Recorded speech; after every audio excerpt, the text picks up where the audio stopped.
What's up, Sheldon?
You figure you can get another hour of inking? Well, I'm glad I can help if that's the case.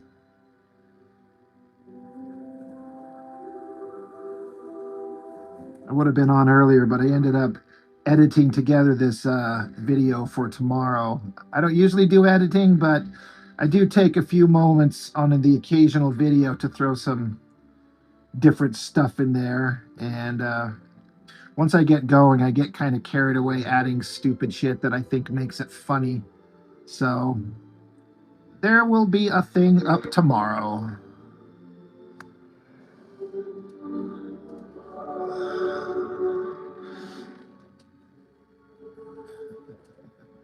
Todd. There's ladies. It's not exactly super clear, but this cloaked figure up here with the skull face is actually a naked woman's figure underneath all the shadows in here. It's not super clear, which is why I'm kind of redoing it. This is an old drawing.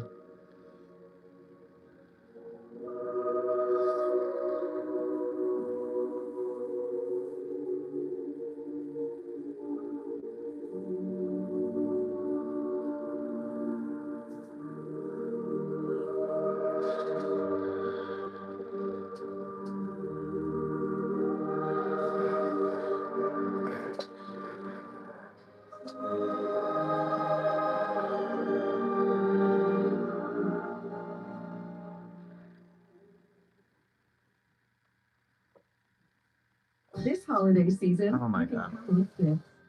you get up high quality with our exclusive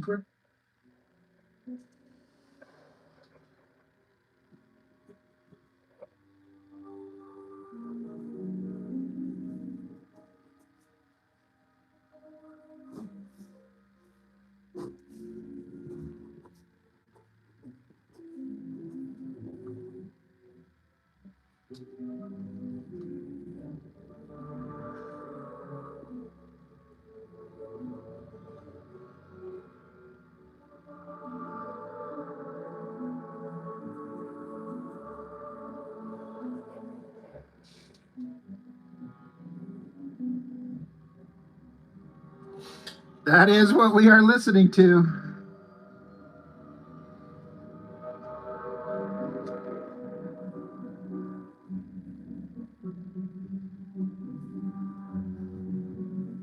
This is the Church of Rob Norton, where we sit around and draw naked ladies.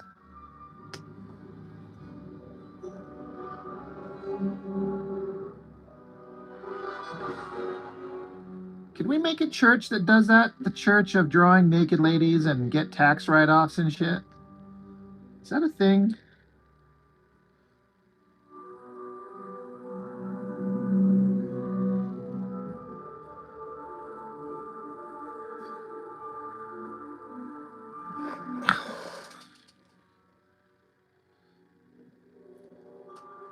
No, Sheldon, this is just, I was digging through some of my old artwork and I found a couple things I kind of wanted to just mess with, just kind of do a redraw on.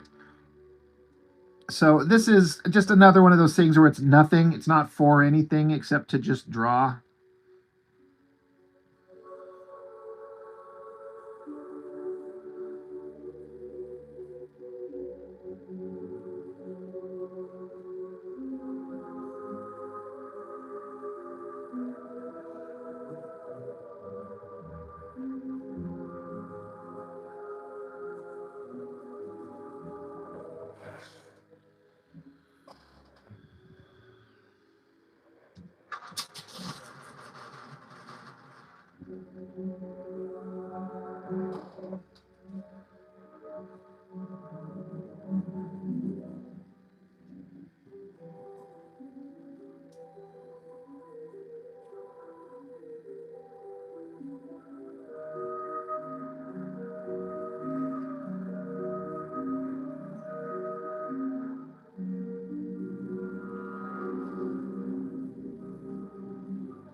Yeah, these wings, again, I did this. I don't think I dated this thing.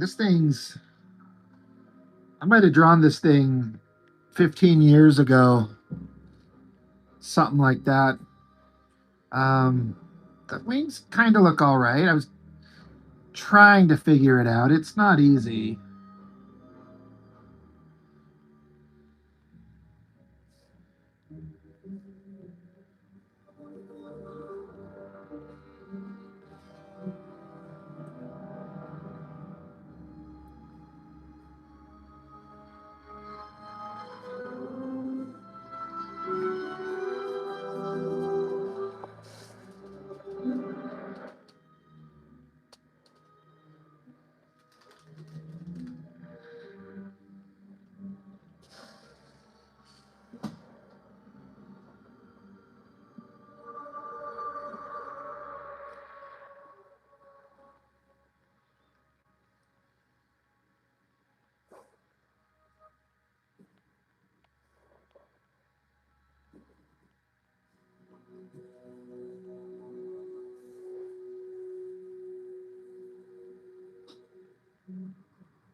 says.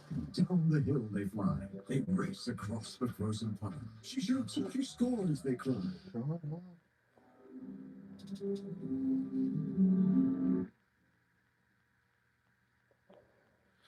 Yeah, I will sign them. I usually do that anyway. I've never really had a scenario where anyone didn't want them signed, so I try to make that just part of my normal process.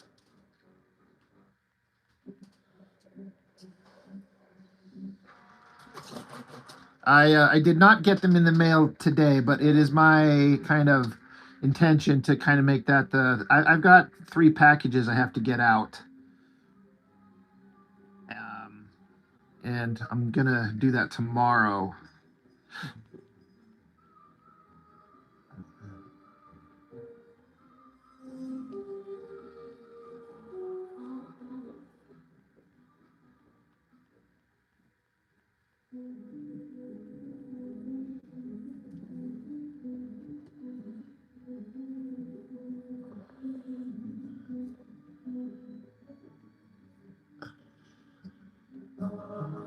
Yeah, Apple Music, no interruptions. Yeah.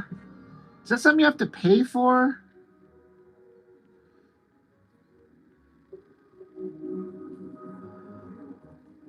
One of these kind of dummies that just kind of gets stuck on one way of doing things, and I don't ever branch out because it's just I'm used to familiarity, so I can just deal with it, even though it's obviously frustrating me. My goddamn commercials.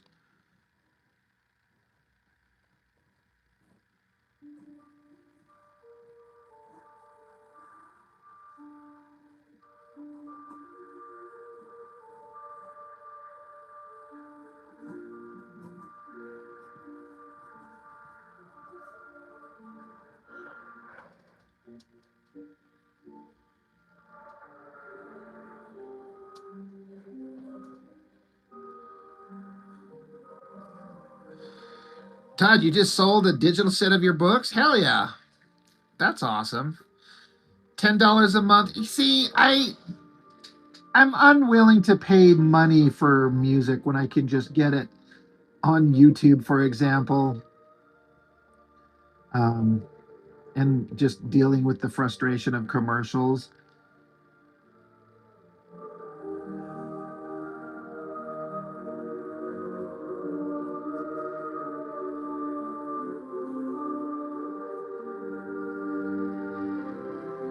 Remember when we used to own things? Like you'd buy a hard copy of music on CD and it's yours and you could listen to it anytime, anywhere for free. But now everything's digital and streaming, so we have to deal with commercials and shit. And it's how it is.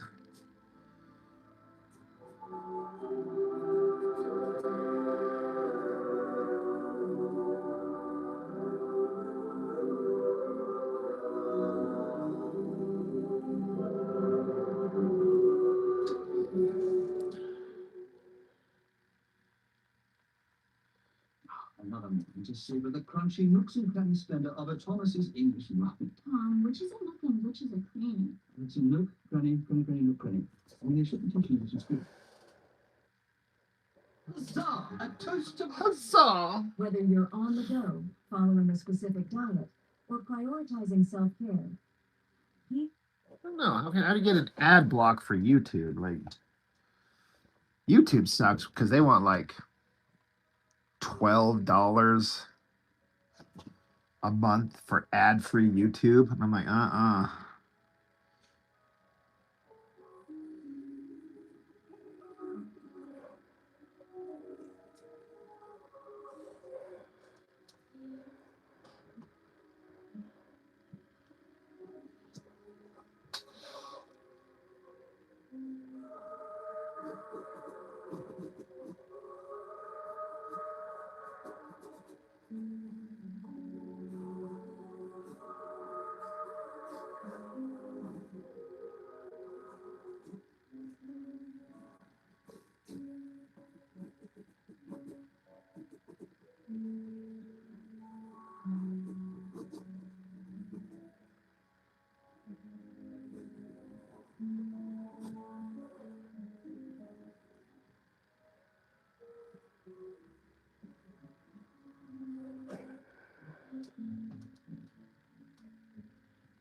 See, you're assuming I have a PC. There you go. That's our problem.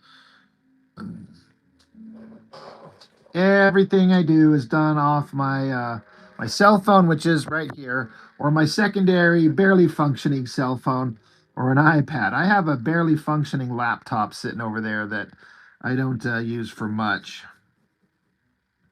I actually do not have a computer. Well, okay, that's not true. I have that laptop, and it's kind of functioning. And then I do have an ancient computer that is barely holding together that runs Photoshop. And that's the only thing I use it for because I barely know Photoshop, the basics. And that's kind of right now, that's all I need to know to do the cleanup that I need to do for my scanned art. But it's not anything to like be streaming or online with. So it's just kind of where I'm at.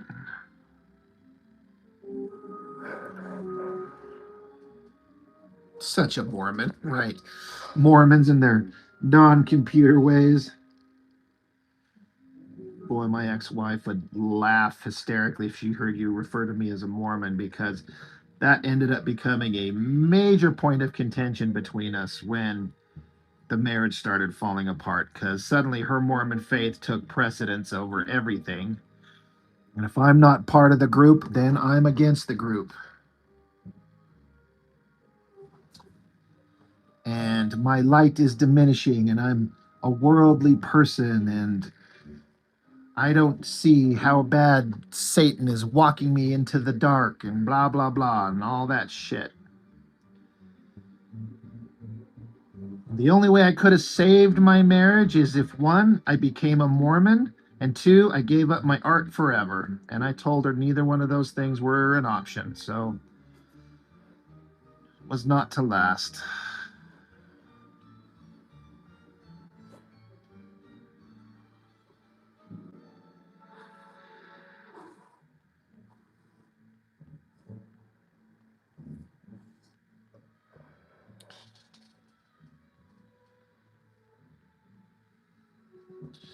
Jehovah's Witness. Yeah, that's funny because that's my mom's side of the family. That's the religion on my mom's side.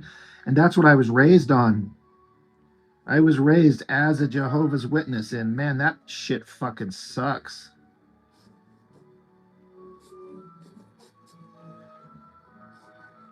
Because you don't get to do anything. And as a kid, you're sitting around trying to explain to other kids why you didn't get anything for your birthday or Christmas, or why you can't do the Pledge of Allegiance or celebrate the holidays. And so you end up kind of lying or making up excuses because the last thing I wanted was to stand out in front of anybody. I just wanted to be left alone. And this put a huge target on my back. And I kind of fucking hated it.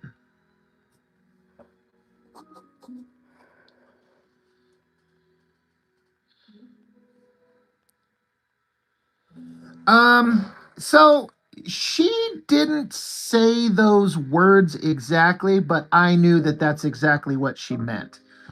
Because the error that I made, for anybody who wants to hear Rob's side of it, is that I had some girls approach me who wanted me to draw them naked and do like nude art of them. Two of them wanted it for their husbands, and the other one just wanted it because she just wanted it. And so I did it, but I didn't tell the wife. And when she found out about it, she lost her fucking mind. And I'm not saying that she shouldn't have been really, really pissed off. I did bad. I did wrong. You know, there was nothing going on. I wasn't cheating on her, but I was doing art. And so for her, the rationale that I had is that it's just art, so it's okay. And she could never forgive that or trust it again. She's like, you use your art as a justification to look at other girls that are naked.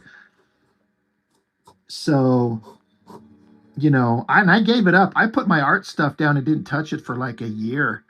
while trying to figure out the marriage thing. And then eventually I was like, well, this isn't going to work. We're not going to last anyway. So I just might as well just keep going.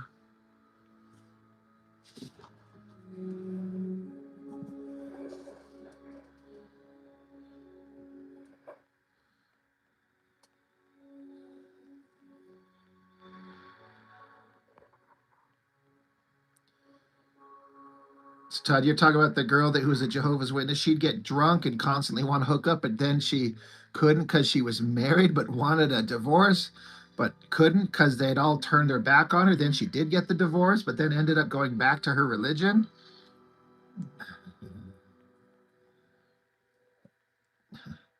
Sheldon, if you're asking me, so my ex-wife, she was always a Mormon. We just kind of got together and I told her that I am not that and I'm not going to be that, but I can be with you. And as long as you're okay with me not being Mormon, then we can make it work. As long as we agree on the other stuff, we agree on how we spend money and our finances. We kind of agree on our worldview. We agree on how we want to raise our kids. All of that meshed perfectly. But she was always Mormon. But once this thing happened and I made my big fuck ups, um, she went back to her, she really dug into her faith. And it's like, well, I violated the trust. And therefore, the only way back is for me to become one of them and give up my art. And I honestly tried it. I tried it. Like I said, I put my artwork and put it away for like a year or more. And I kind of started trying to explore her faith with her, reading that stupid Book of Mormon and shit. And I got to a point where I'm like, nope, I'm done. I'm done. I put it down. I said, I'm not reading any more of that. It's all fucking bullshit. I'm done. So, yeah.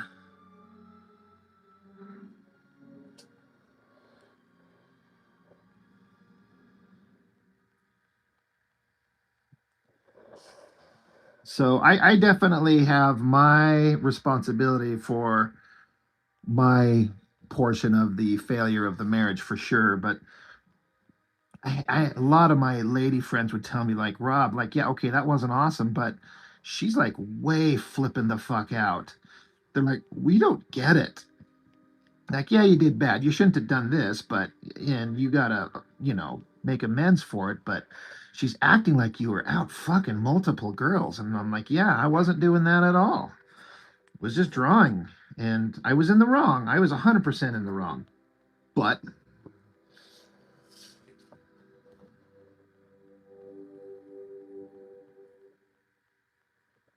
so all my art cost me was my marriage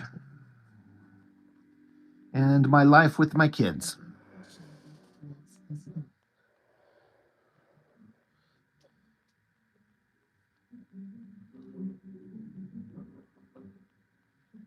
How's it going, Patrick? I see Mr. Pritchard in there. Yeah, it's been a minute. But I mean, it hurts. I wouldn't trade in my marriage. I was talking about this on the other stream. Like, I wouldn't trade it in. If I could get a time machine and go back and redo things, I would not do that shit that ended the marriage. And I could course correct and keep doing my art and still be married to my wife who I loved and be with my children all the time like I want. But it's done. It's over. Her and I actually get along pretty well, so it is what it is.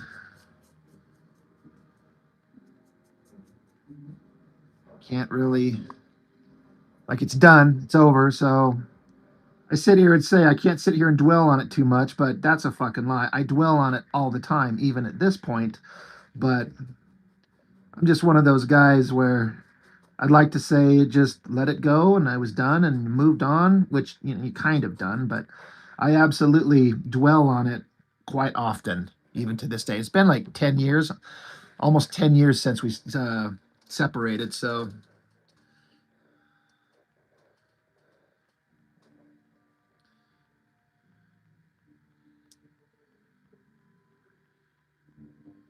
yeah, I need to do painting. Drawing doesn't get as much slack.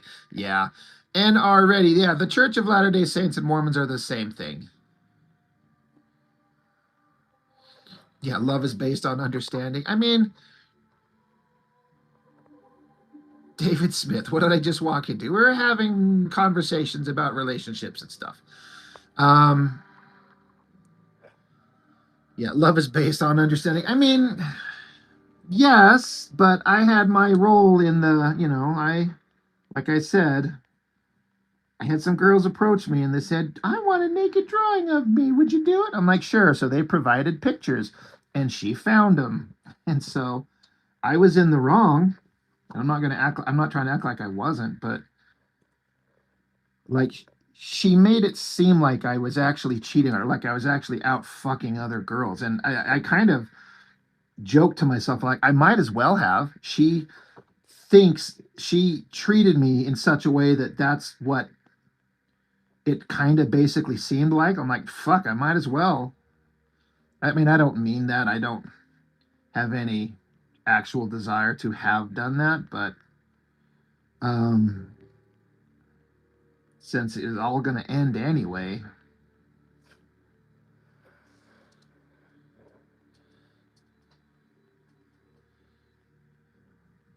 Yeah, I did often, but she was so self-conscious. Like, she was beautiful to me, and I think most people would say agree. She was a very attractive girl, 6 foot tall, huge boobs, big frame. Like she was 6 foot tall, so she's kind of a bigger in frame, like in size, not weight, but just size. She's just one of these kind of bigger girls, but she was really pretty and I was in love with her, and I kind of I wanted to, I'd ask her, but she was always too self-conscious. She was like, no, I don't want to, I'm gross. I'm like, you're not, this is me. But it was a huge leap for her. To her whole existence has been one of shyness and kind of like she has a naturally conservative nature, not like well, politically as too, but politically as well, but like just in her personal self, she doesn't like to put herself out there, her body, her physical self. Now, this is just me and her, but that's how deep that went. She just couldn't bring herself to feel comfortable no matter what I tried. And I tried. So, oh well. No, I'm 6'3", and so she's 6 foot. So we I was still taller than her. And we have giant children. You don't have a father at 6'3" and a mother that's 6'1" and produce little midget hobbit people. So my 13-year-old is, I'm almost looking him in the eye at this point. Such a big guy.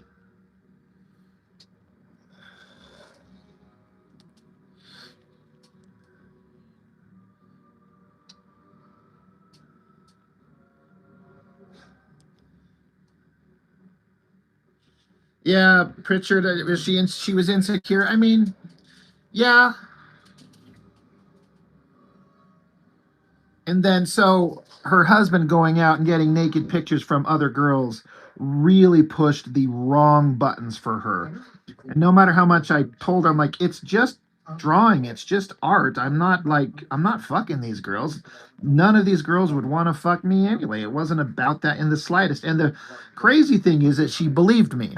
She's like, I know you're not out fucking them, but that's not the point. The point is that you did it anyway. I'm like, well, then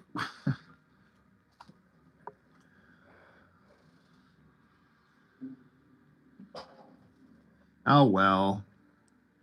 Part of me kind of feels like everything in our marriage, like basically speaking, was pretty much perfect right up until that event, which could not be resolved. And then after that event happened, it was like 3 years of breaking down until we finally separated. But part of me just kind of feels like maybe we weren't going to make it anyway. I start kind of telling myself maybe she wanted out anyway. I have no real reason to think that that's actually the case, but I don't know. Sometimes I can't help but think, but maybe she was just done anyway.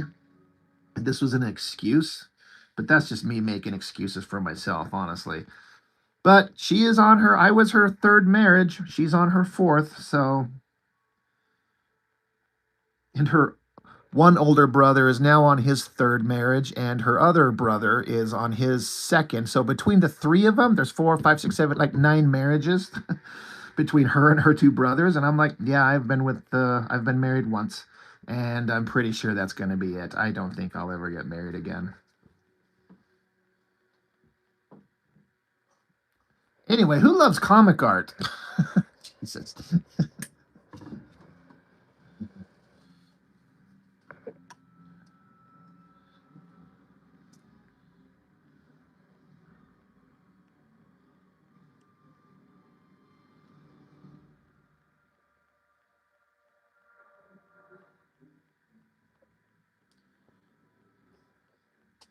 Sheldon, would it have been cool if I would have asked her? I guess there was a microscopic chance, but I have to say probably not. And I think that's why I kept it a secret from her, is because, I mean, you all have seen the kind of stuff I draw sometimes. I'm a guy, I'm an artist. I like drawing hot naked girls. I've always done it before I met her, but, and I kind of didn't want somebody to tell me what I could and could not do.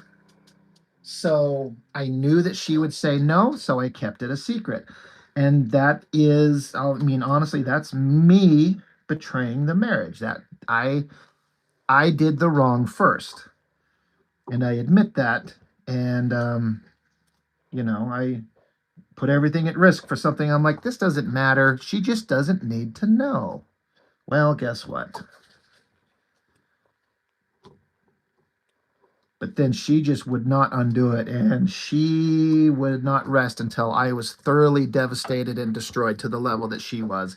She went out of her way to fuck me up, and she changed me forever. I'm not the same person that I used to be, and she'd probably say she's not the same person that she used to be. So it just sucks.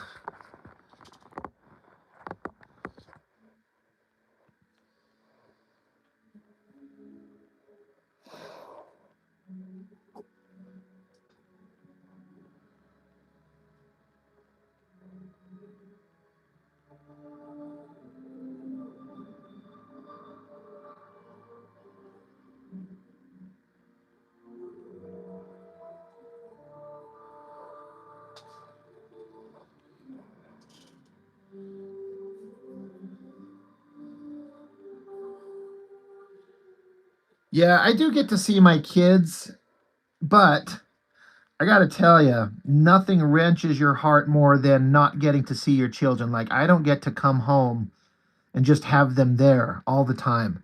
I come home and there's nothing here except my art. So that's why I just threw myself into it big time once we were finally separated. Like I've said before, when I was first separated from her and moved into this place on my own, I would come into this at once I got off work. I would come to this art room, sit at this table, and draw until I couldn't fucking keep my eyes open anymore. It gave me something else to focus on and something to do rather than sit around and just think about what the fuck just happened with my life and how I don't get to have my sweet little boys around me all the time. And that was the one non negotiable for her. She's like, nope, the kids are going to be with me. And she says, that's the one thing I will fight you tooth and nail on in court to the end of time. So she's like, she literally said, so make your choice if you want to make that fight. She was going to make sure that they were with her permanently. Like, she has sole, physical, and legal custody. So to only get to see them every other weekend fucking rips my heart out. But I can't think about it because I'll just sit around and cry like a little bitch nonstop, which I have done often. But I can't change it. So I sit here at my drawing table, drawing my life away, trying to like not think about the fact that I don't get to have my boys with me and watch them grow up like I got to have my parents together all our lives and grow up as a family. And I don't get that. I lost that privilege. And it fucking hurts. If anybody's got kids, you should know what it's like. It, Like, I would have probably moved out of this state if it wasn't for the fact that my boys are here, and I will never go anywhere where they're not at least up until, they graduate high school and go off to college or whatever the hell they're going to do. I keep hoping at some point one of them or both of them, when they're older, would ask to come stay with me permanently so I can at least have some time with my boys. I may not get them when they're small, but maybe when they're older and they can make their own choices and say, I want to go live with dad for a while, and maybe I'll get lucky. But right now, at their young ages, they kind of need each other. So even if, like, my oldest boy asked me if he could come stay with me now, I'd be like, I would love to, and maybe in the future, but your younger brother needs you around. You guys are like joined at the hip at all times, and it's too soon. You guys can't separate. So,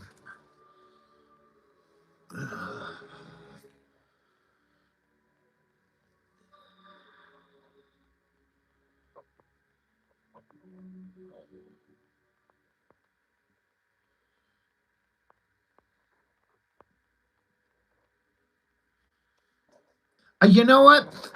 I may have cried on my comics. I definitely probably cried on my artwork. It was a weird thing to sit down and like, well, I have my art. This is the thing that technically cost my marriage. But it's the only thing I've said. It's the only thing that I have in my life that I 100% have full control over and no one can take from me that I love. I don't have my wife. I don't have my kids, but I have my art and no one can take it from me. So that's some people like, well, why are how do you draw so often? How are you always cranking out your pages? I'm like, it's a reckoning, trying to make sense of things, give myself kind of purpose and reason, something that I'm kind of good at and find some success at. Maybe it'll all make sense sometime in the future. I didn't know J. Scott Campbell was a Jehovah's Witness as a kid. I've never heard that. That's interesting. Crying about that isn't being a bitch. It's a big thing. What gives her the right to have sole custody? That doesn't make sense. I mean, she was going to make the fight. She wanted, and in Utah, that's one of those things that's men fare terribly when it comes to divorce court because they feel like the children are always better to be with the mother. And so if I wanted to make a fight of it in court, sure, I could have, but it would have cost me thousands of dollars for a probably losing battle. And I didn't have any money. So, she has physical custody and legal custody, but we have, alternating weekends, and I get them for a couple hours on a weekday, and then I get them for a full week during the summer. And if I ever want them for a thing, all I have to do is ask her. And as long as she's not already doing something with them and it doesn't affect school, she lets me have them anytime. She just wanted to make sure that she had full control over them like she had full control over everything else. She took all the money from the house that we both owned. She took the whole damn universe in the divorce.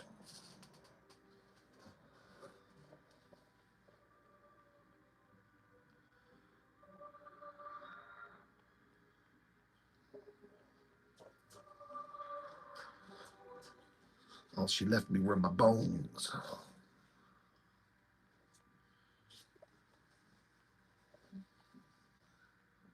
Yep, Todd knew what I was talking about.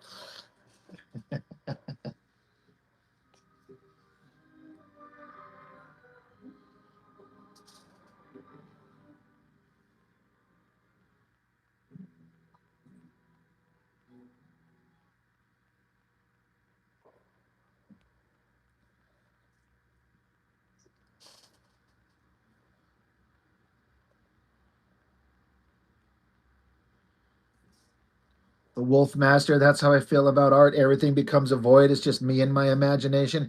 Yeah. If, for me, making comics and drawing stories and stuff like that, I get to write things and say things and feel things, and I control it. And I can make anything that I want. And it just kind of helps with all the insanity of everything else going on, that you're like, well, this is the thing that I get to do.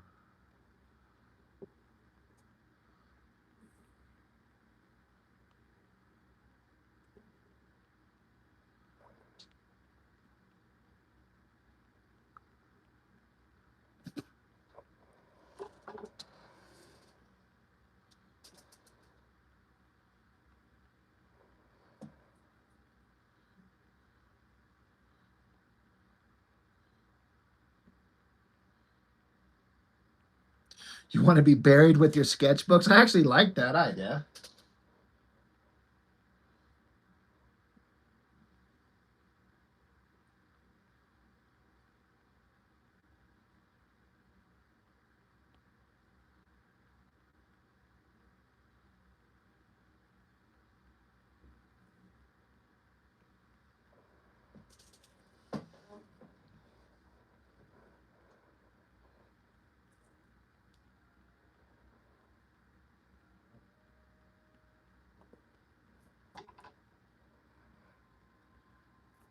Just bury me with my comic books and my copy of Youngblood #1.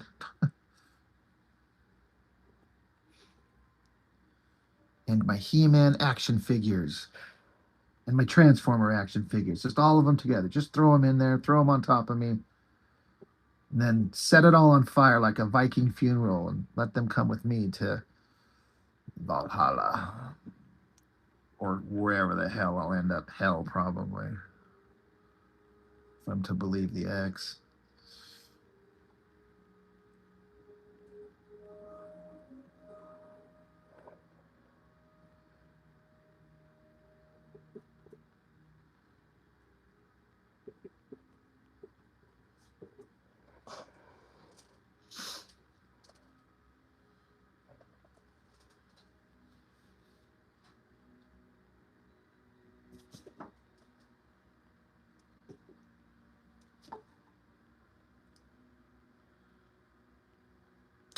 I can't set a Youngblood #1 on fire.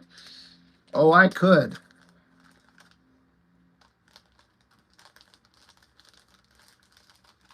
Should I do that as a stunt on my channel?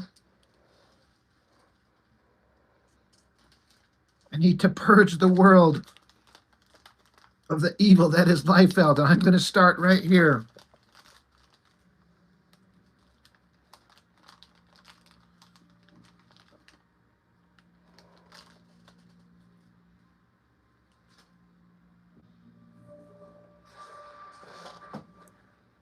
Oh shit, the Wolfmaster, thank you. You say thanks for everything you do. Well, thank you. I don't know. I don't know what to say. I appreciate it. I appreciate everyone who's here and listens to my dumb stuff and gets inspired to draw and create art. I heard if you burn a Youngblood #1, then 2 more will take its place. Oh my God, that's probably true.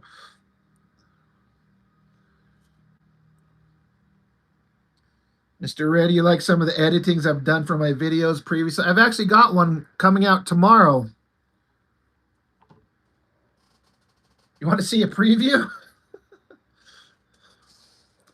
Oh my God. Let's do a preview of tomorrow's video.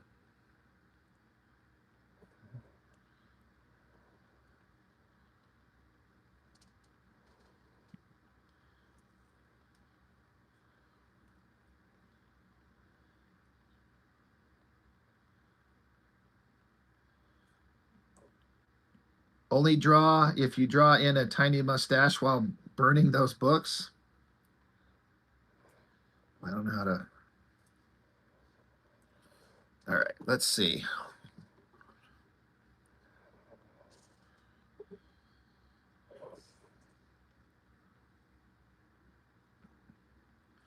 Tomorrow is Spawn Batman. It's entitled, Yep, It's Still Terrible.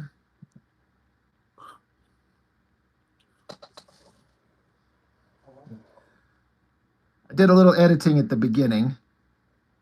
Of course, I'm trying to pimp my own books.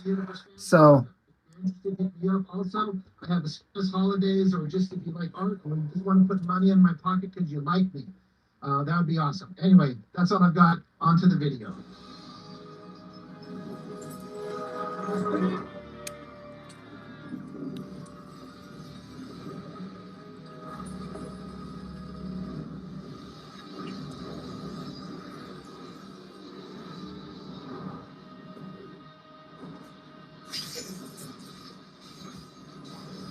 Hey, thanks for joining me. So just recently, I reviewed the last issue of the All-Star Batman and Robin. So that's a little bit that I did at the beginning. And then there's some stuff in the middle.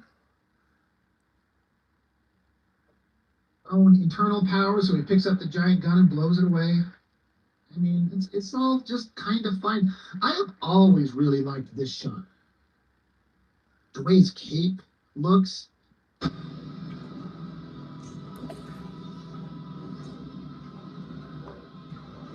The weird kind of light. And I did this thing that I think is kind of funny at the end.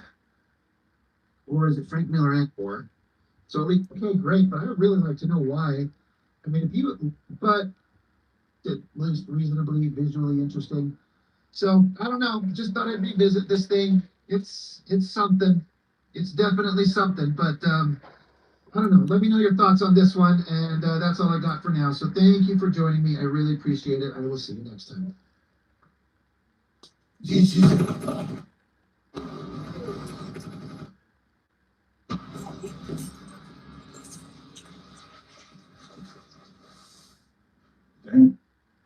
Man, the audio did not sync up the way that I edited that together.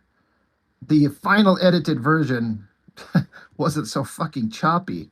On this one, and that's all I got for now. So thank you for joining me. I really appreciate it. I will see you next time.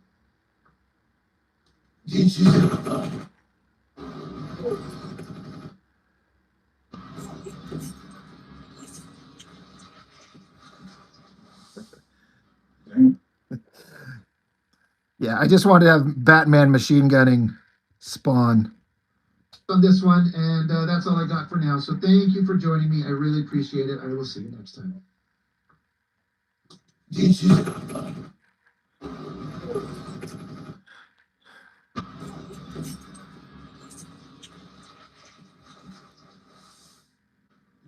Anyway, that's that stupid shit.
Geronimo, how's it going?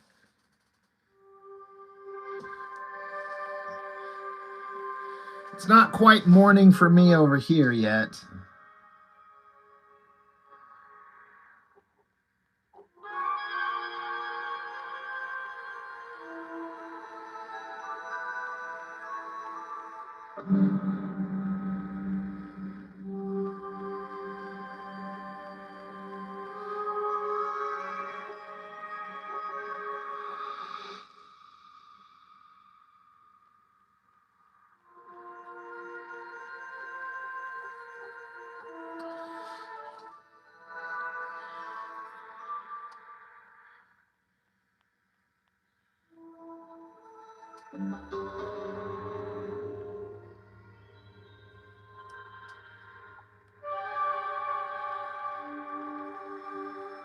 Oh, the one I'm working on, side profile of a girl looks like a movie poster. Is that you're talking about this thing?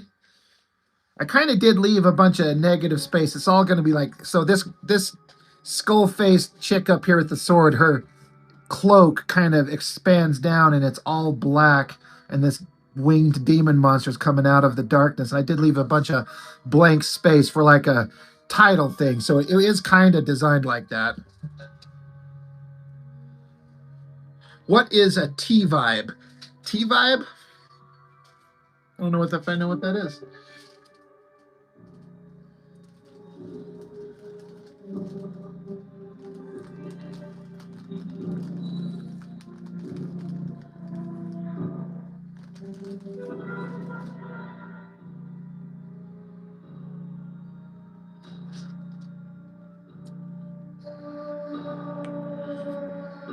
Oh, ET vibe. Okay, I got it.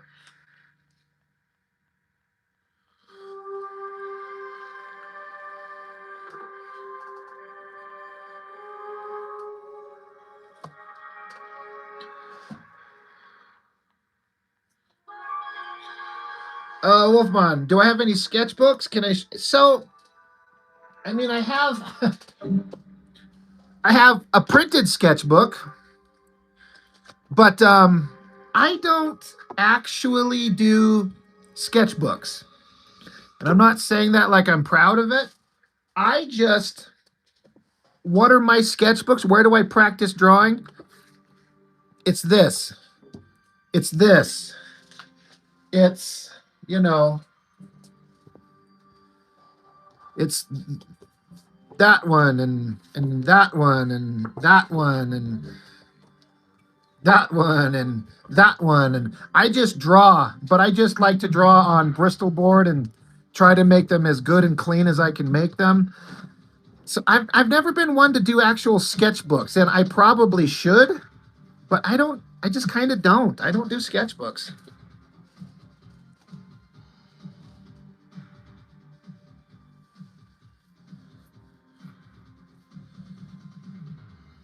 So, yeah, Sheldon, I should be drawing my next comic pages, and I've actually started. I've got them right here, actually. I don't go to coffee shops.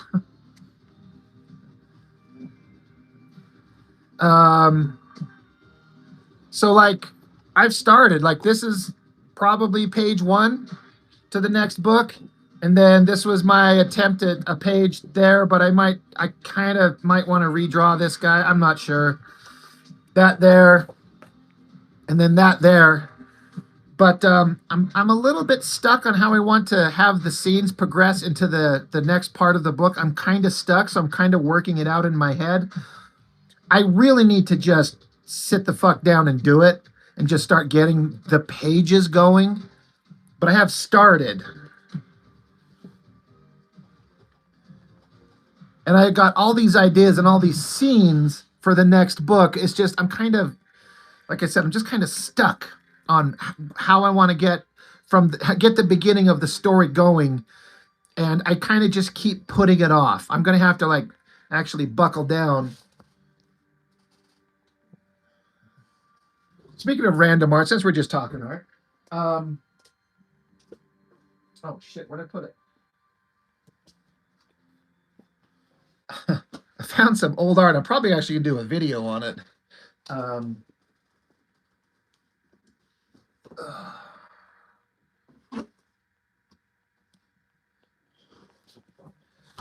was digging around and found some old art that for comic pages for something else. So I was planning on doing a video just to show off these pages, just some old art. So you're actually going to get a preview. These are characters from another guy. That's another thing to use. So I do that. I you're right. Like, okay, sketchbooks. Let me grab these things. Hold on. Oh God, tip that over. Oy. You know, you talk about using sketchbooks draw quick ideas and write dialogue out. Correct. I just still don't do sketchbooks. I do things like this crap. These are the method that I was using where let me find some of the dropping shit everywhere. Like, I work out poses and stuff on paper. I do thumbnails of page layouts. But one of my biggest things that I've done is I taken write out the plot to the story that I'm doing, like this, on just paper, and I've got them stapled together. And then once I've got that plot written down based off what I've kind of plotted out, I'll then do the thumbnails of the pages like this. And this is how I did my entire He-Man fan comic. And if you could tell by this massive pile of these things, I did my book in chapters. So I write down the scene that would take 3, 4, 5 pages, 12 pages, whatever. Just write down the plot and then thumbnail out the storytelling.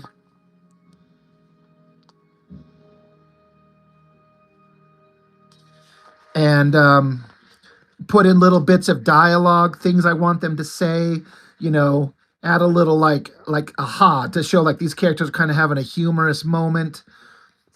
And so each chapter of my He-Man fan comics is done like this, like little mini thumbnail comic books, I guess. Again, stapled together.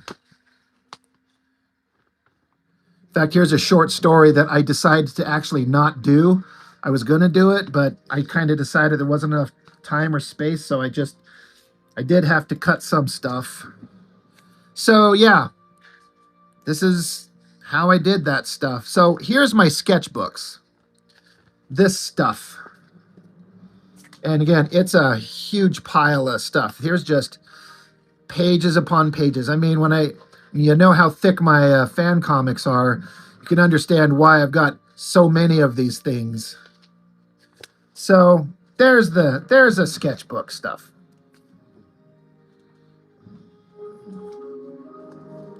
Anyway, let me set these back down. Oh, God.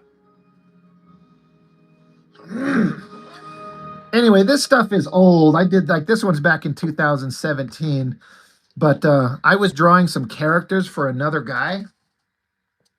He had the funniest, most interesting characters that I ever thought I'd ever seen. And I'm like, dude, let me draw your comic for you, because he wasn't really a great artist, but he had great ideas. Like this character, his name is Starfucker. Like his powers come from him smoking weed. Like he's got a joint in his hand. That's why there's all this smoke billowing out. It's kind of like a Green Lantern thing. But instead of a lantern ring, it's weed and a joint. And it's always oozing out of the joint and his nose and his mouth. And that's the energy pouring off him. So he is Starfucker.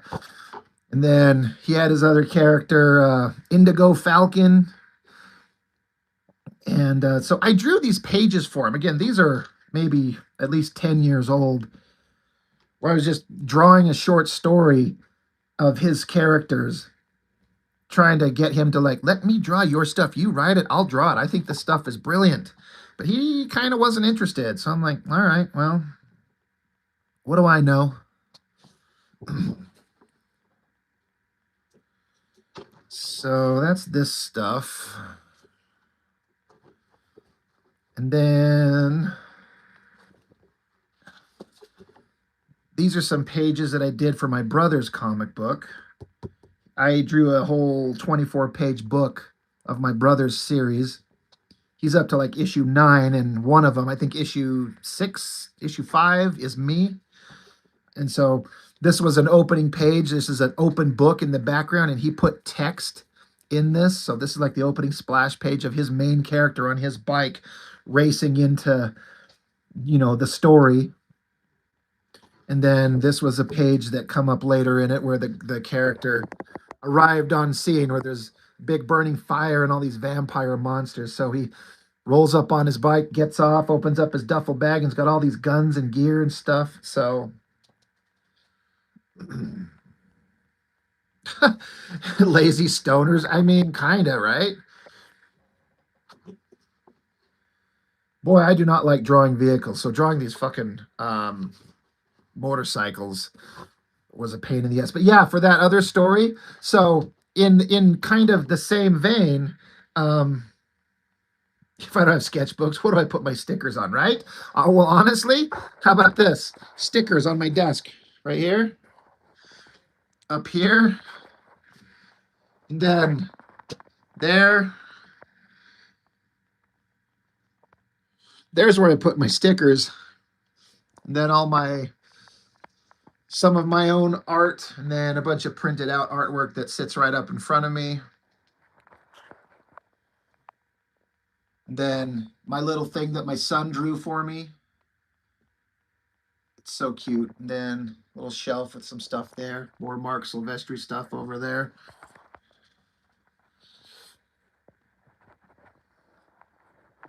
But yeah, talking about this short story that I wanted to draw this guy's characters for him, that was just a small one. There's a whole set of pages that I drew here. Like this is this guy's main character. Indigo Falcon is his name.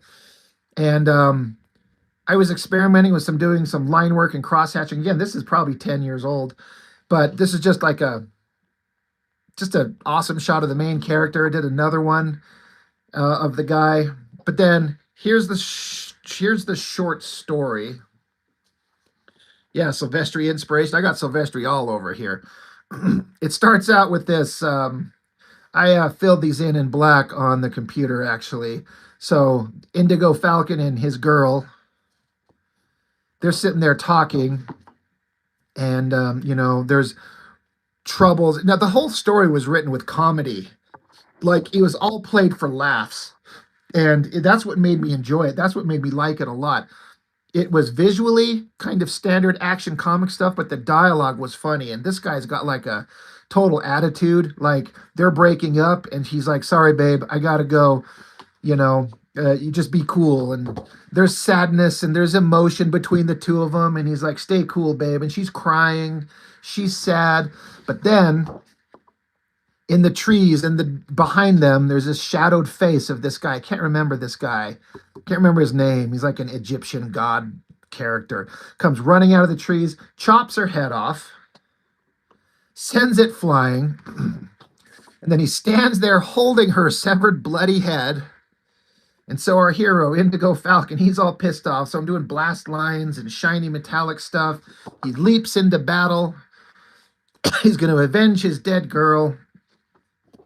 Then we get a fight scene, slashing, chopping at each other, kicking at each other.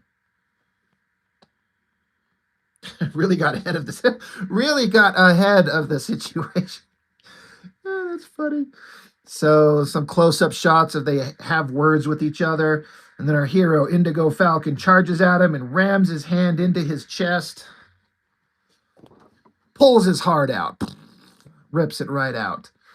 And then we just have the last big close-up shot of the guy's head as he laments the loss of everything and blah, blah, blah, blah, blah. So I haven't looked at these in a long time. There's some stuff I was doing that I still kind of dig. They're not perfect, but I was kind of having fun with these crazy. It looks like Ogun. Indigo broke 2 hearts that day. Oh my God. Oh, where were you guys when this was being written? Fucking that's because the guy who wrote this story, he'd write rap lyrics as the exposition boxes.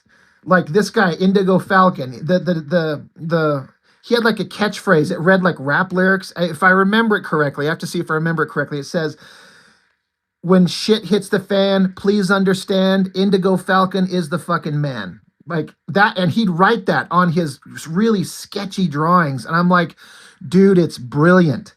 Let me draw it. Let's put your words on it, your rhymes. Like we could do something here, but I think he felt like I was trying to take it from him, which I absolutely was not. I was just trying to this is yours. Let me help you bring it to life, but he didn't want to.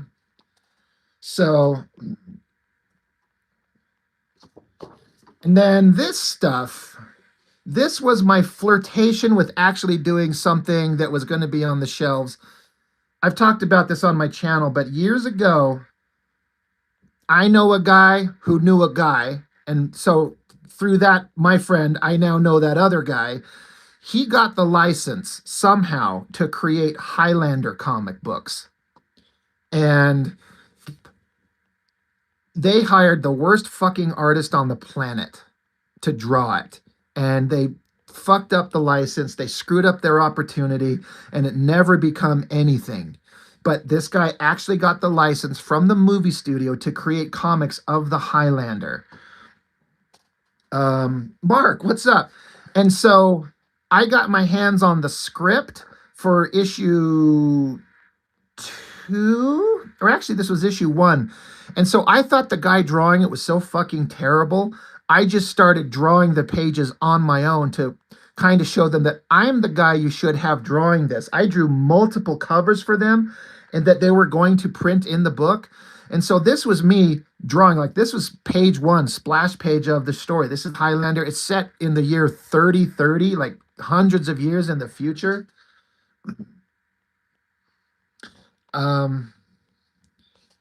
So yeah, he's standing here having a, this guy interrupted them and the guy's like pushing the sword away from his neck. He's like, hey, I'm sorry. And, there's conversation going back and forth. And,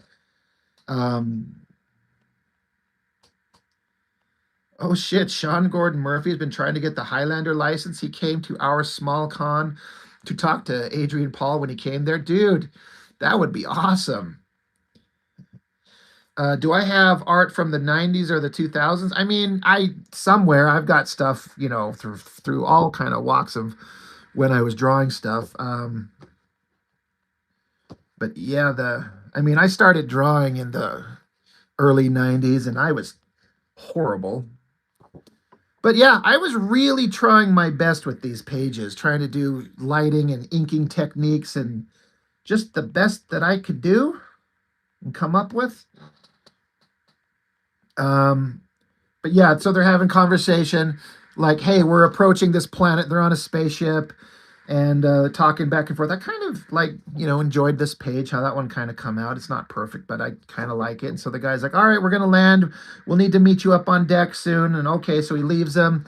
So then the Highlander guy, he sits in the dark and there's this holographic projection of his, I guess, I can't remember, dead wife. So he's sitting here looking at the holographic projection, lost in thought. So this is me trying to do, like I put these glowing lights and these lines in it to hopefully give it the indication it's like it's a hologram. I'm like, I didn't know how to portray that. So I was doing what I could come up with. Is this the Rob Vault comic series? Kinda. And then this is kind of the last page that I drew, where again, he's kind of lost in thought. For some reason, the script had him looking at his own long hair. So that's what he's doing there. I kind of like that shot and, his tears in his eyes. He's a sad Highlander. So I've actually, as dumb and as weird as it may sound, I've been thinking about trying to find a way to repurpose these pages of this shit and this into one story. And I got kind of an idea. It'd be a time jump. This superhero shit would be like modern times, and then this is going to be a time jump into the future. And I've actually kind of thumbnailed out the story to add new pages, add connective tissue to make a single story, to just give these pages some kind of use. I mean, I put a lot of effort into them, and I just kind of want to not let them sit here and go to waste. I'm like, how can I put these into a comic? So I started coming up with stories to connect the two of them and then draw a new ending to it all. And I think I've got a way to make it work.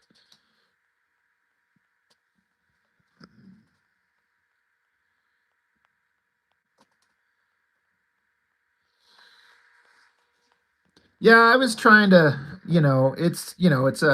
it's a tech base. So it's just the technological kind of geometric shapes, just getting like the basic kind of perspective shots on some of them. Because they're on a spaceship. But yeah, that's kind of one of my what's it like, list of things I want to do. Have these characters here, and just to be able to use the pages.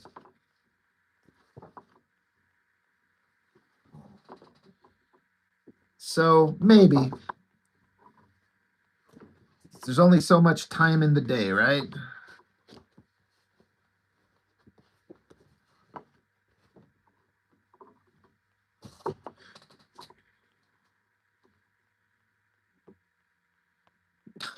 Predator wouldn't stand a chance. Highlander has the high land. That is true.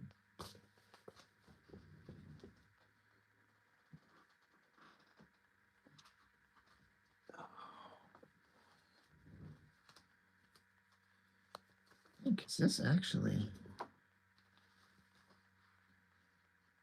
Oh yeah. I was talking about creating the connective tissue from those different sets of pages. This is actually the thumbnail of that exact thing. I've actually storyboarded it all out. God, I kind of forgot what the hell. I might need to do this. I had the comic titled War Child, but I don't know if I can use that. Anyway, I mean, I think like most comic artists, I have 1,000 things going on, 1,000 ideas, but you can only crank out so many things at one time. So it becomes like, what do you choose to focus on? Get as much of it done as you can while you're kicking and screaming and alive.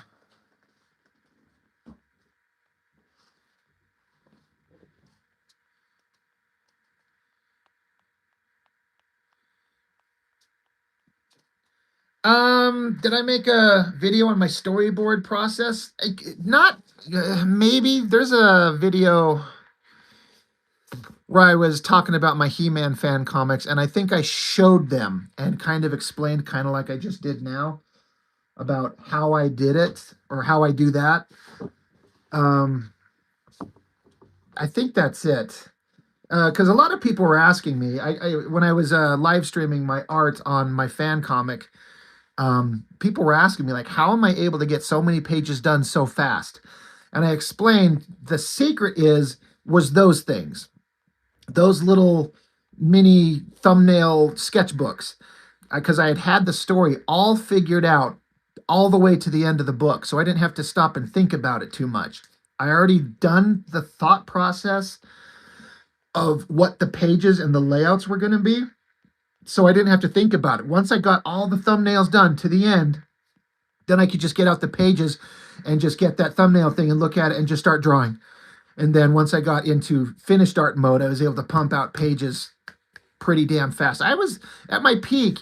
I was making a page a day, essentially, for a guy who's working a full-time job. I was basically approaching almost a page a day, and that helps get it done.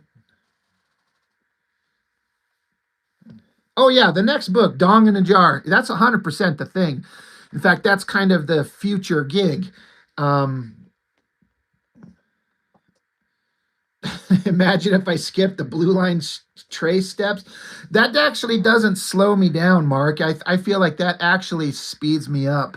I feel like I get it done quicker, as weird as that may sound. I get 2 pages a day. No, I not me. I've got a rhythm with doing the blue pencil sketching phase and then doing the light boxing. I'm actually able to get the page done quicker and cleaner. But yeah, Sheldon, the Dickin and Jar book, I'm just waiting on Chuck to get me the final pages. In fact, he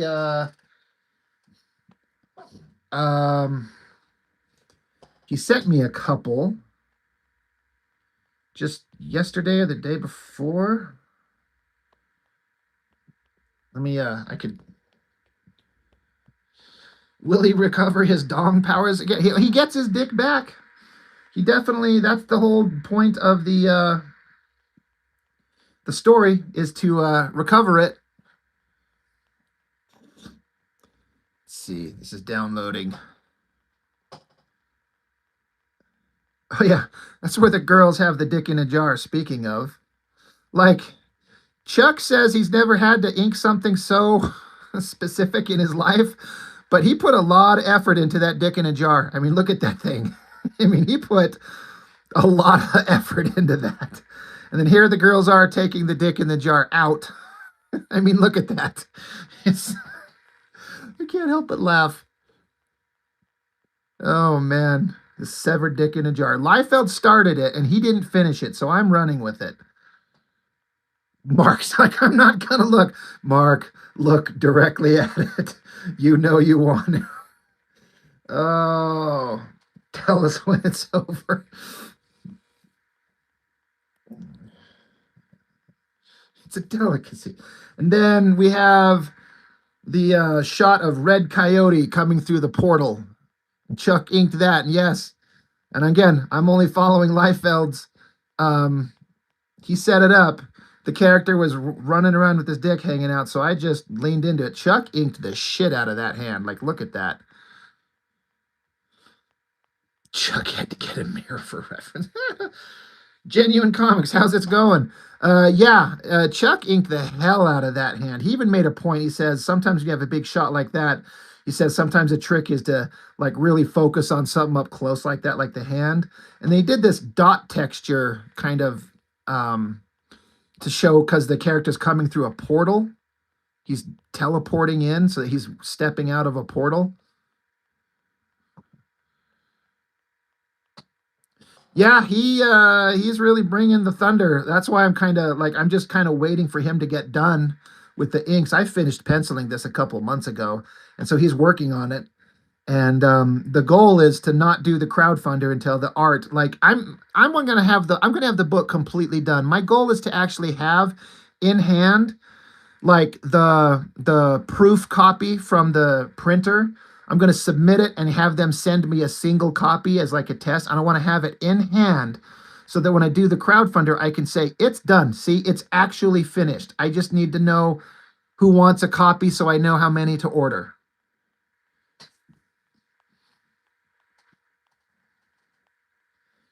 Yeah, he's in it's a teleportation portal so you can see the blast lines. And so that's why his like lower leg is phased out and his arm is phased out. But I really like this dot pattern that he put in here. It's really interesting.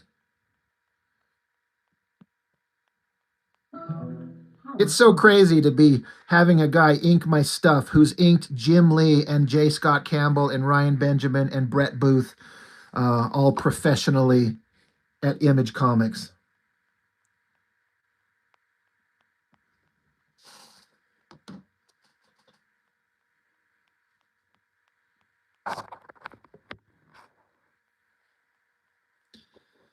I was thinking about that, the startup page. I will probably do that in advance before it's completely done, like you're saying. It is still a few minutes, or still a little bit out. I gotta get all the art in, and then I basically I actually still haven't scripted the thing. Like, I don't have all the dialogue. I've started it, and I just got to sit down and finish scripting it. But yeah. I'm kind of excited for it. I was glad to see Mitch be successful, so it gave me hope that maybe I can be too. I just feel like Mitch is a better businessman than me. He seems to really have his he knows what he's doing. Do I hand letter? God, no. There is no process of making comics that makes me want to puke more than the idea of hand lettering. And I know a lot of purists are like, hand lettering is the best way, and I get it, but I am not interested in that. So no, I bought a digital program, Comic Life, it's called, and it, you know what I mean, anybody who's really good at hand lettering and doing all those awesome like letter forms and sound effects and big bubbles and giving it kind of life and creativity will absolutely be able to identify in a second that I'm doing it digitally. And I get it, but I don't know how, and I don't want to do lettering by hand. So I am cheaping out on that aspect of it.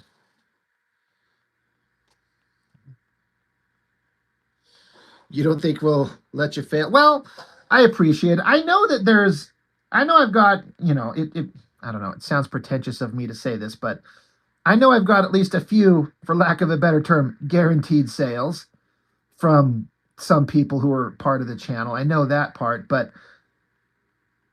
I'm still struggling with kind of trying to figure out what should I set a goal for, you know? Um, I don't know. I'm not coloring it. It's just going to be black and white. So that helps keep the cost down. And obviously, I'd like to make as much as possible. I'm going to have some probably original artwork for sale, offer up a commission slot or two, and see if I can talk Chuck into making a tier level for the crowdfunder where I draw something in pencil and then I will mail it to Chuck and he inks it by hand, and then offering that up as a higher end tier so somebody could have an original piece of artwork from me and Chuck, like by hand. It'll be the only one that exists where I drew the pencil and then he inked over the pencil, assuming he's going to be into that idea. And I think the only way that he would be into it is if it was a high enough that, it puts some money in his pocket.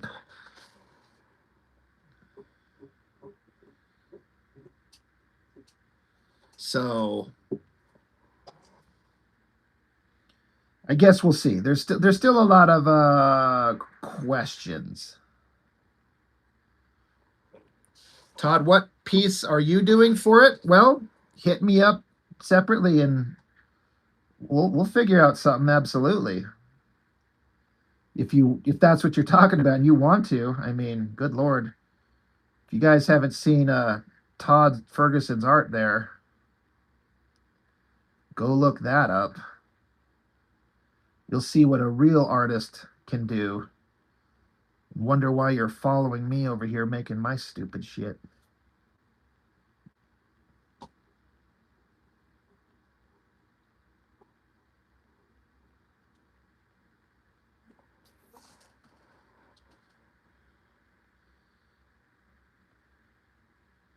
Just no more girls in tubs. Oh, Todd, you just broke my heart. Just kidding.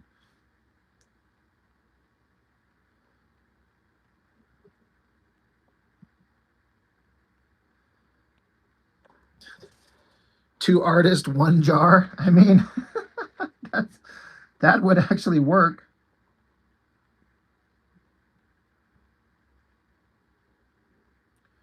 We'd get an interview from Chuck, and he'd just be like, "This fucking Rob. I agreed to help him out to ink this book, but I didn't know I'd be inking jars of severed dicks." He's like, I don't, but I couldn't get out of it, so I had to just buckle down and get through it. He's like, he made me do stuff I never ever wanted to do.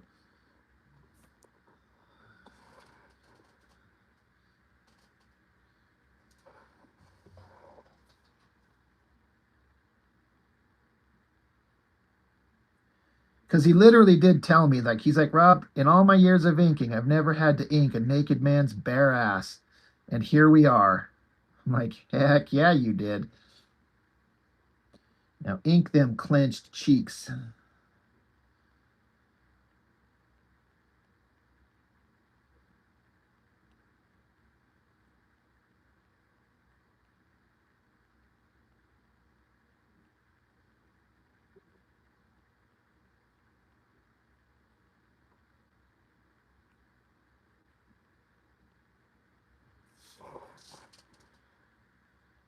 I made Chuck go to the dark place. Yeah, he's like, this Rob guy. It's like I should have never agreed to this.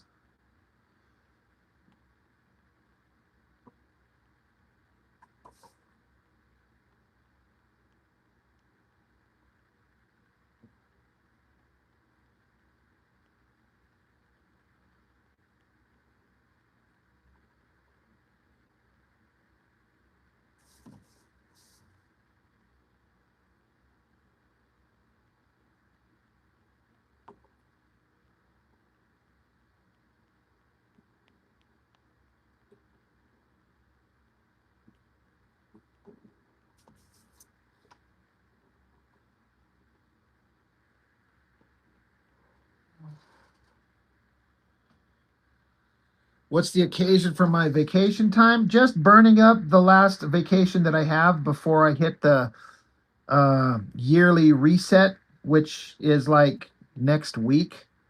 And if I don't use it up, it just evaporates and goes away. It's some bullshit. The company should just fucking pay it out to you. But if you don't use it up, it just goes away. It just disappears forever. So I'm like, well, all right. And then when it resets, again, it's next week or the week after. I can't remember. But that will be my anniversary of my hire date, which is 20 years at this company. And I move up to getting the 5 weeks of vacation. I'm at 4 now, but 20 years I get 5 weeks, and that's kind of the cap. So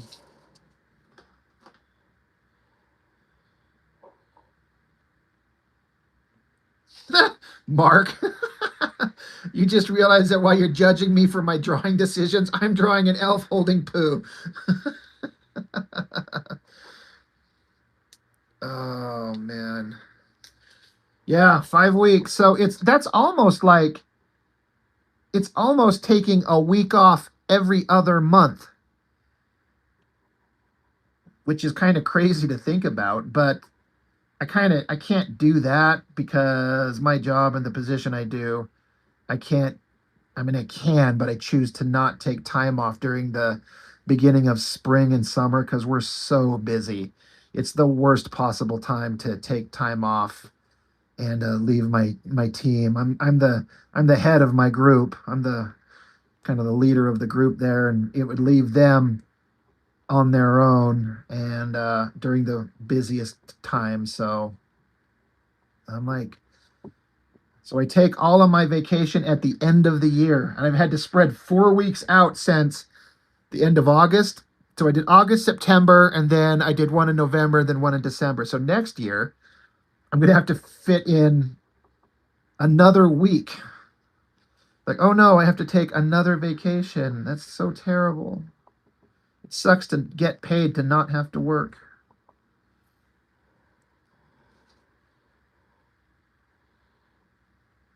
Yeah, I used to just save my vacation time and cash out a chunk of it, like sometimes a couple of days and up to as much as a week um to pay for Christmas and stuff, like for my kids. But they got this new HR cuntzilla that will not let them do that. Like, no, you can't cash out your vacation time. You have to use your vacation time. And it really fucked up my world about 2 years ago because I was planning on using that for, Christmas. And then, like, oh no, you can't cash it out anymore. You can't do that. I'm like, I've done it every year for 15 fucking years. You're telling me now that I can't? Like, nope, can't do it anymore. You guys fucking suck a nut. So I take the time off.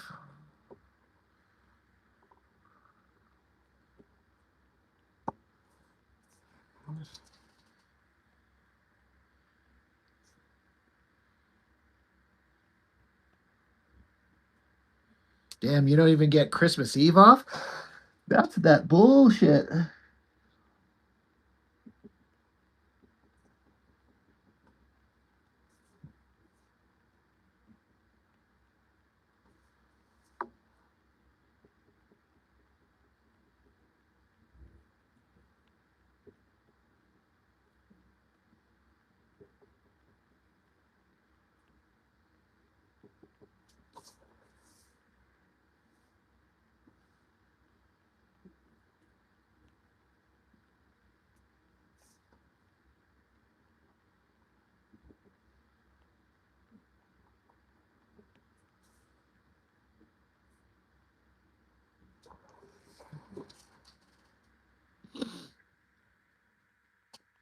Oh yeah, you're gonna take it off, but it just burns one of your 14 days. Yeah.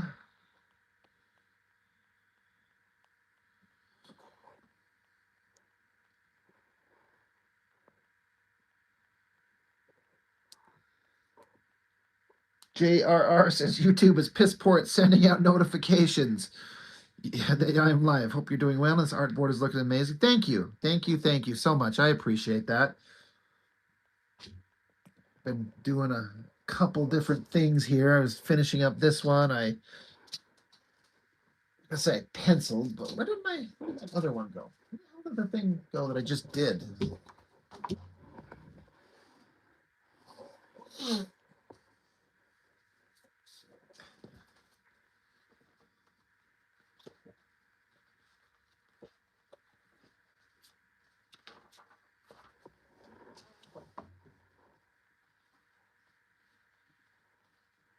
Shit, for real. What the hell did I just do? The thing I just penciled.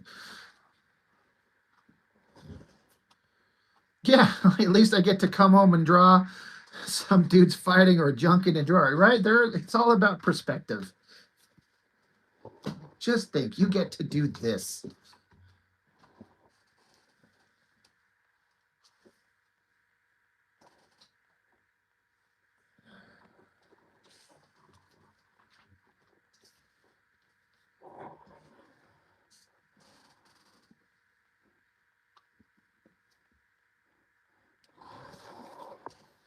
It's driving me nuts. I can't find that damn drawing I just did.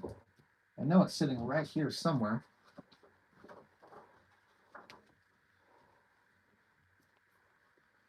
You guys saw how unorganized my little art room is here. It's just, oh, fucking A, there it is. Jesus, I folded it in with a bunch of other stuff. That thing right there. I penciled that. Well, I mean, I light boxed it off an older drawing to make a new, in theory, better drawing.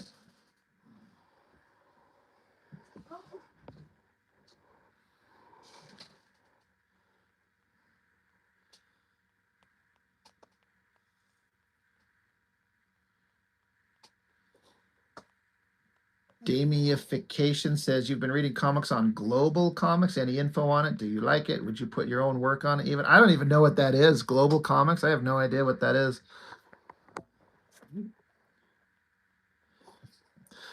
Mark your jelly of my black spotting skills.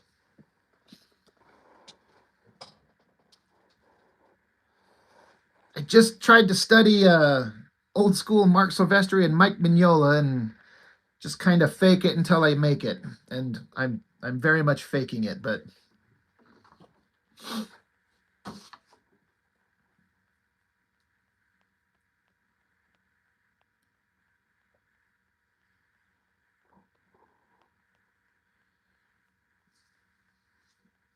yeah, if you're yeah, this one again, I light boxed over a drawing that's like at least 10 or 15 years old, and yeah, I was trying to do a Mignola kind of heavy shadow with little highlights on there. I was trying to do kind of his thing.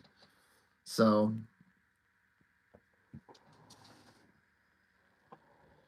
you are right about that.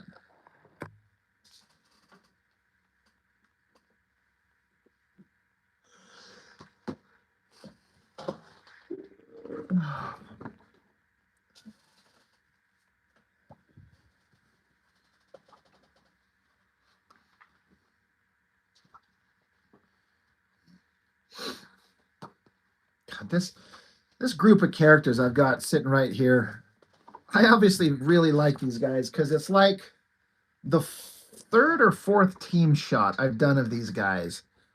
So we've got this is the newest one, and I've done that one.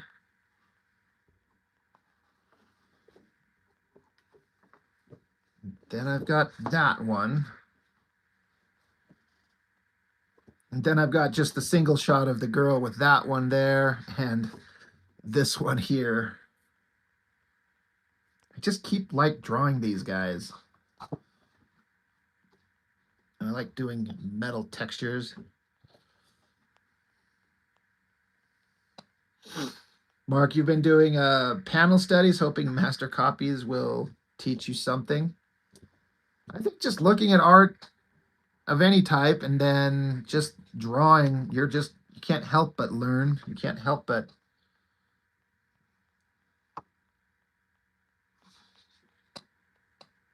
yeah, some of these might actually be a cover. I'm trying to decide. And if not, then there'll be pinups. I've got a guy who does coloring for me. I'm trying to decide if I want to have him color up one of these, but I have to decide if I want to spend that money.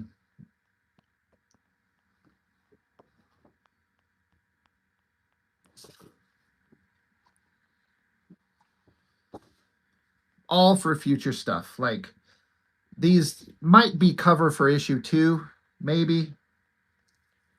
If not, maybe a back cover. Definitely pinups on the inside.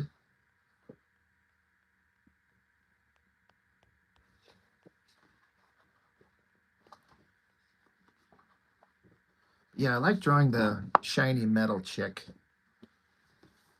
It's fun drawing this metal texture. I'm kind of getting the hang of it a little bit.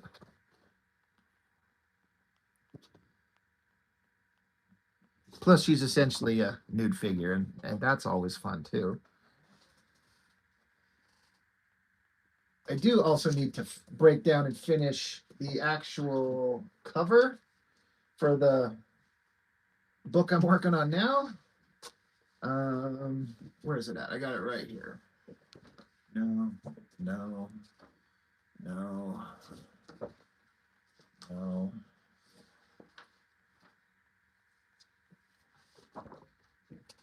Yes, that.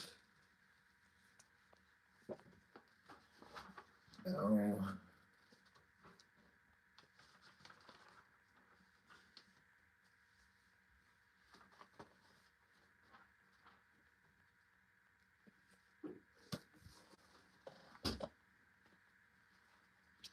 Son of a bitch, where is it? I just had it.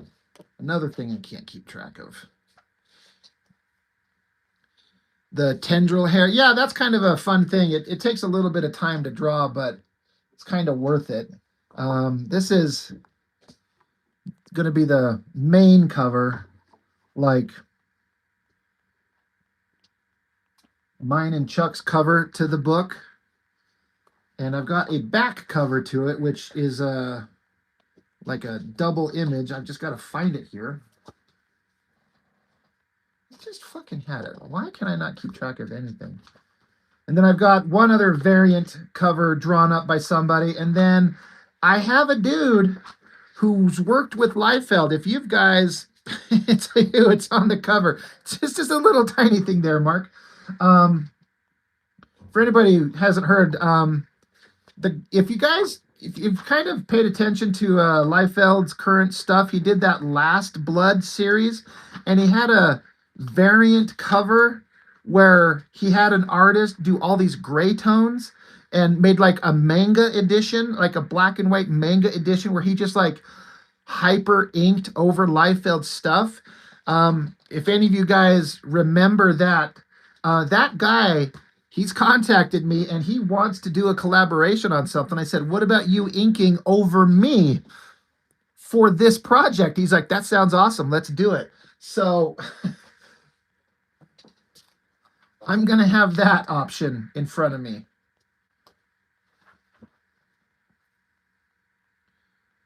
Mr. Daniel Gonzalez, how are you? We are in the presence of a great artist. Oh, there's the back cover. Okay, I haven't finished it yet. God damn. I have got to get organized.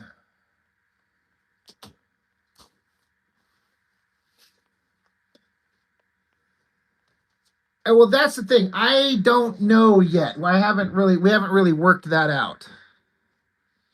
But just the idea of having like this guy inked over Liefeld on one of his books, and he asked me, he approached me. He says, hey, I like your channel, all that type of stuff. I've worked for Liefeld. He had some stories.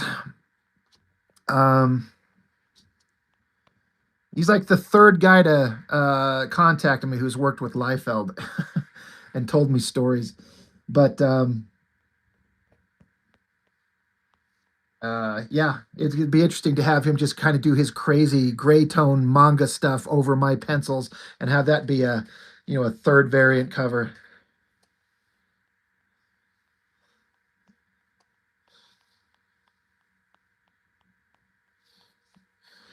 Can you get a variant cover of a giant, wet, jarless pickle?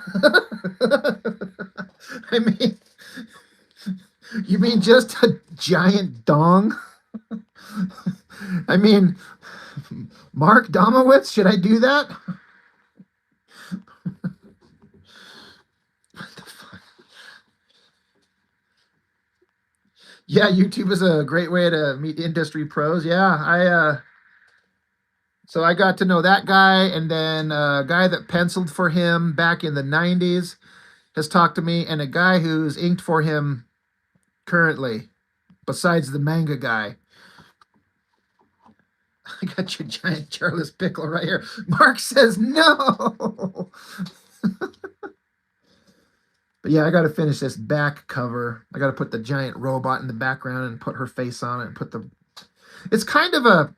For anybody who kind of notices this dumb shit, it's kind of a combination of the covers of X-Force #1 and X-Men #1. So this is obviously like for X-Force, this was Cable, and I've got this character here in the pose that Shatterstar was in. So it's kind of X-Force. And then the back part of the cover, which is it's linked together, they're side by side. Like I've got Kill Snap here in the Wolverine pose, sort of. And then I've got these other characters kind of positioned kind of like the long 4-tiered Jim Lee X-Men #1 cover. So it's kind of a vague combination of X-Force and X-Men #1.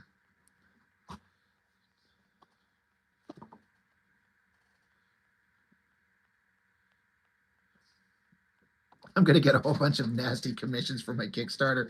Hey, if somebody wants to pay me money, I'm not going to say I'll do anything, but I'll do most things. There is a limit. There is a boundary. Mark is playing. He's cool with it.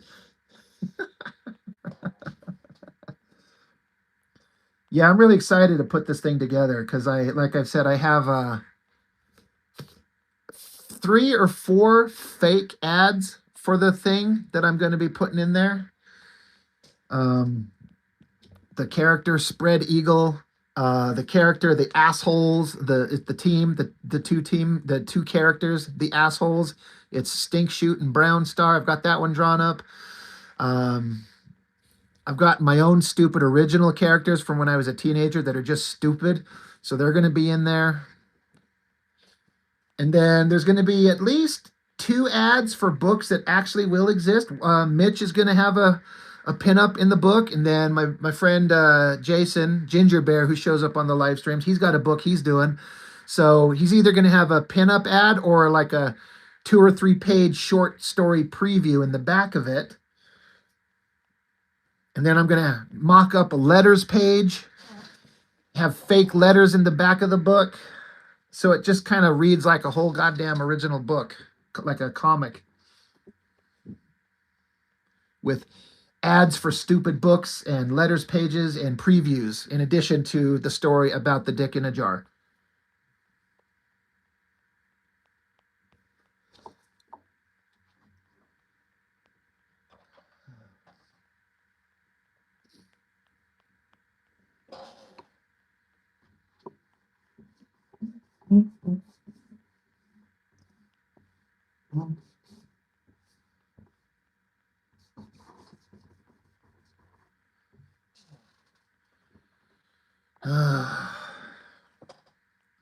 Might be getting close to wrapping up here.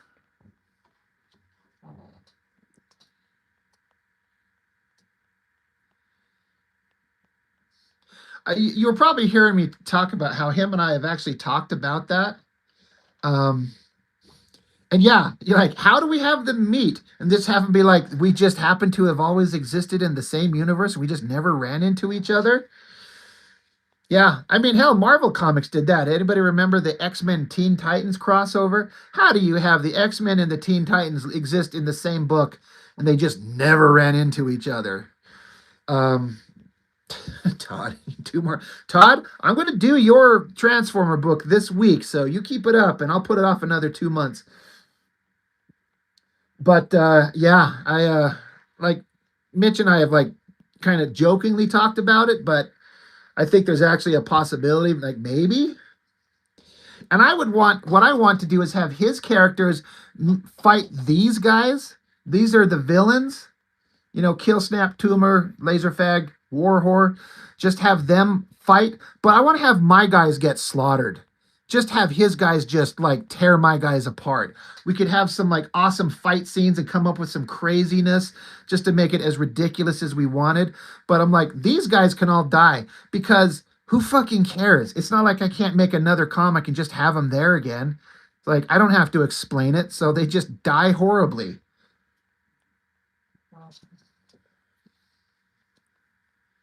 Yeah, see, yeah, exactly, Sheldon. They just go back to their own, yeah, they go back to their own story like nothing happened. They just like, man, do you guys remember that weird dream we had or something? Or I don't know.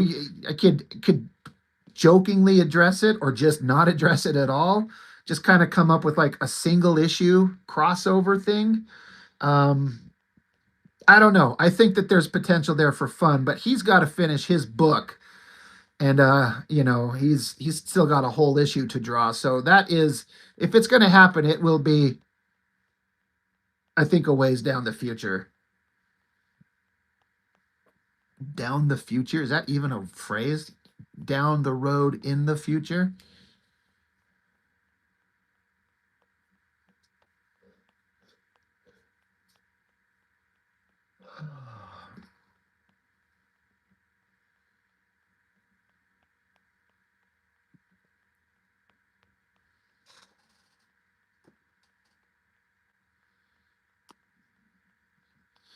Title it A Single Issue.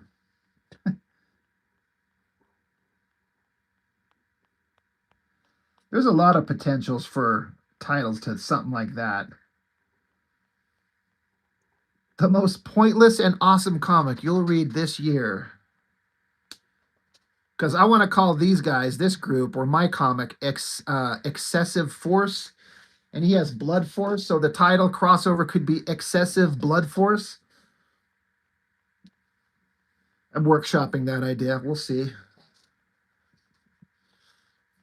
Have it be a 0 issue. There you go. Or how about remember they were so they did 0 issues, but then they started doing like issue like 1/2.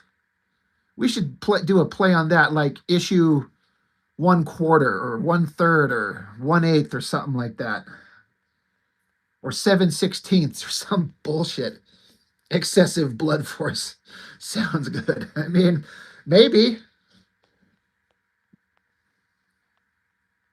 If we were really lucky, what would be funny is if we found an artist who's really, really good who'd want to draw it for us. Like, you know, Jim Lee draws Wildcats and then he has other guys draw Stormwatch or some shit, or, you know, if we found someone who would want to draw like a single issue for us, but then we'd have to like pay the guy and hope that a crowdfunder would cover that. And if it doesn't, then it's kind of pointless. And then I kind of want to draw part of it. And I think that would be the fun part, though, is me and Mitch combining our efforts on it. I could always go metric for shits and giggles. Call it Liefeld, copyright it, have it so highly searched so anyone looking for his shit finds yours.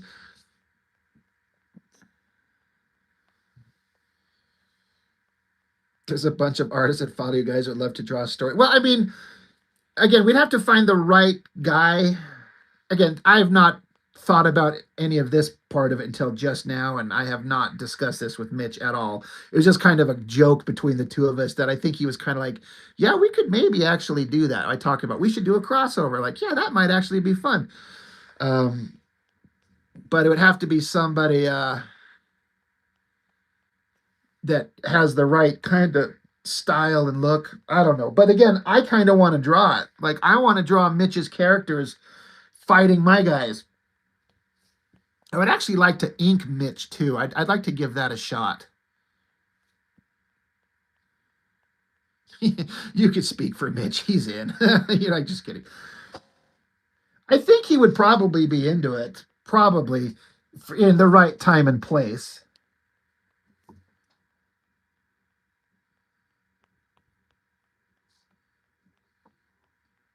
Be funny if he was like silently watching the live stream. He just hasn't chimed in because he's just like drawing.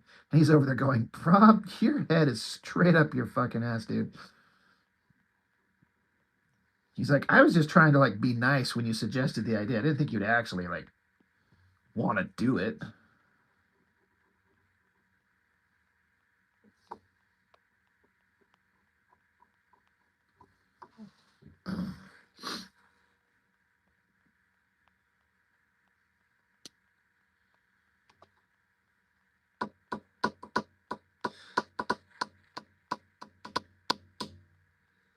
Oh, all right.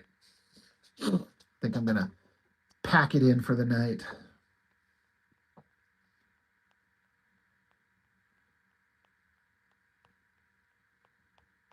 So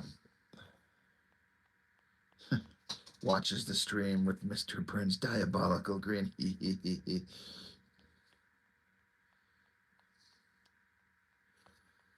Well, yeah, it's almost 1 in the morning, so I'm going to be done.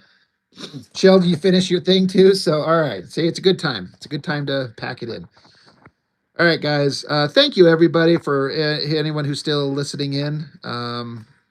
Sheldon, JRR, Todd, Damification, Mark. Yeah, thanks, guys. Thanks, everybody. I really, really appreciate it.